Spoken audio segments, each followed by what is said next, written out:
नमस्कार, मैं doctor Neelam Singh, gynaecologist, health is wealth के यूट्यूब चैनल पे आपका स्वागत करती हूँ। अगर आप भी गर्भवती हैं और आपके गर्भ का 9वां महीना चल रहा है तो आपका बहुत बहुत अभिनंदन। आपके मन में तरह तरह के सवाल उठते होंगे। 9वां महीना लगते ही हर गर्भवती महिला के मन में तरह तरह के सवाल उठने लगते हैं कि पता नहीं मेरे गर्भ में लड़का है या लड़की है। चाहे जो भी हो, बस अब डिलीवरी हो जाए ताकि मैं अपने बच्चे को गोद में खिला सकूं।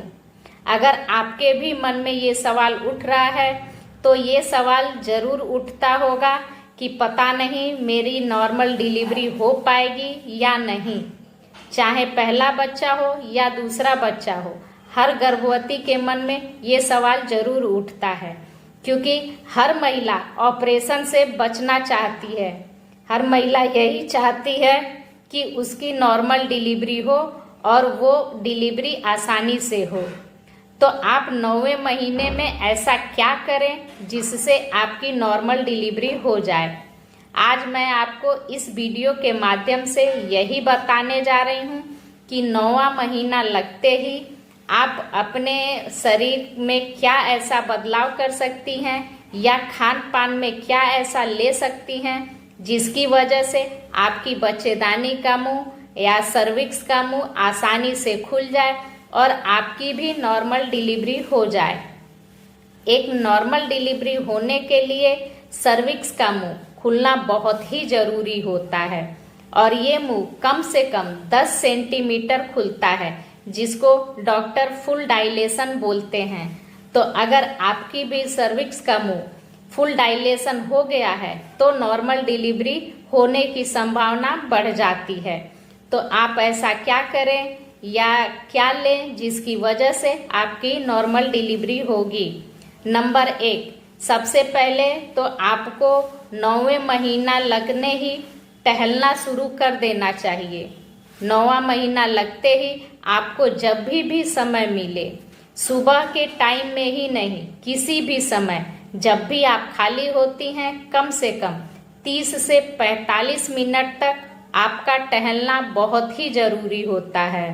अब कुछ महिलाएं कहती हैं कि मैडम मैं तो दिन भर घर का काम करती ही रहती हूँ, तो मेरा टहलना तो वैसे ही हो जाता है।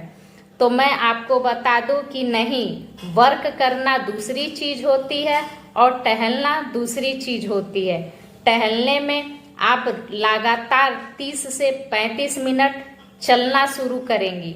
इसमें होता यही है कि जैसे ही आप लगातार 30 से 35 मिनट चलती हैं तो आपके बच्चे का हेड नीचे आता है और आपके सर्विक्स पे दबाव डालता है।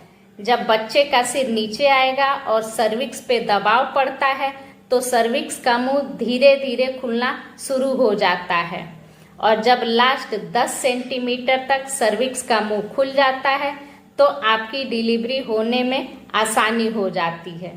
दूसरा होता है गुनगुने पानी का सेवन करना। जैसे ही आपका 9वां महीना लगे तो आपको गुनगुने पानी का सेवन करना शुरू कर देना चाहिए।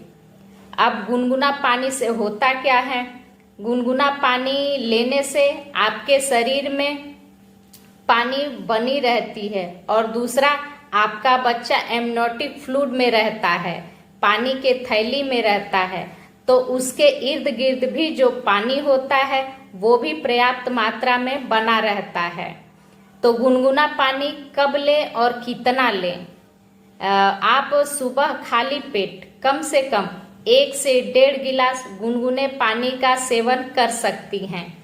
नॉर्मल डिलीवरी का लास्ट समय आते आते आपके मसल्स में खिंचाव होना शुरू हो जाता है।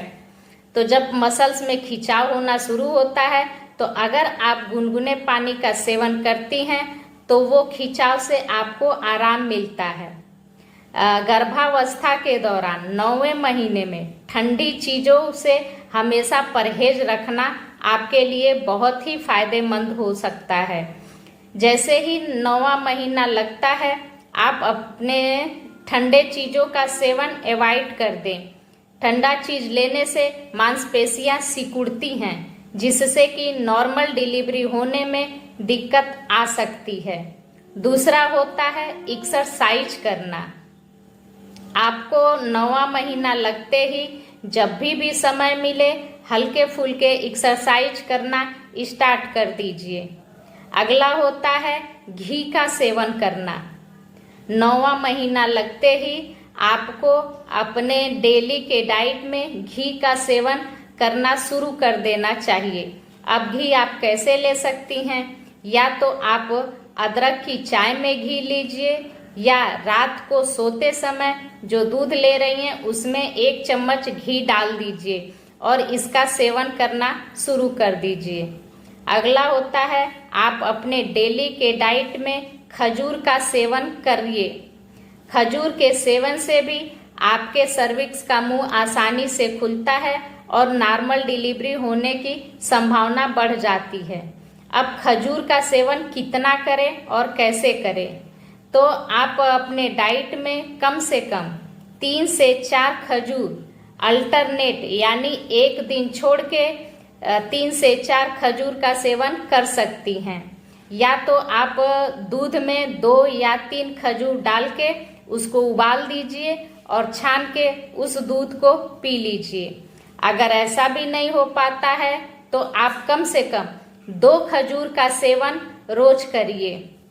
अगला है अदरक। अदरक का तासीर भी गर्म होता है, तो अगर आप अपने 9वें महीने में अदरक को गर्म पानी में उबालकर उसको छानकर पीती हैं तो ये भी आपके नॉर्मल डिलीवरी में बहुत ही हेल्पफुल हो सकता है। अगला होता है लहसुन। लहसुन भी गर्म होता है और इसका भी सेवन आपके डिलीवरी में बहुत ही मददगार साबित होगा। अब लहसुन का सेवन कैसे करना चाहिए? तो लहसुन की 2 से 3 कलियां रोज सुबह खाली पेट अगर आप लेती हैं तो आपके सर्विक्स का मुंह खुलने में आसानी हो जाता है। और अगला है हल्दी का सेवन। हल्दी एक एंटीबायोटिक गुणों से भरपूर होती है। अगर आप हल्दी को दूध में उबालकर या गर्म पानी में उबालकर लेती हैं तो इससे भी आपके नॉर्मल डिलीवरी में आसानी होती है। अगर आपके 9वें महीने में हाथ पैर में दर्द है तो भी ये हल्दी वाला दूध आपके लिए बहुत ही फायदेमंद हो सकता है। अगर आपको इन सारी बताई हुई चीजों में किसी भी चीज से एलर्जी है तो आप उसका सेवन ना करें, और आप जो कुछ भी लेती हैं तो अपने डॉक्टर की सलाह से ही लें। फ्रेंड्स, अगर आपको हमारा यह वीडियो पसंद आया हो तो प्लीज लाइक, शेयर और सब्सक्राइब करना ना भूलिए। धन्यवाद।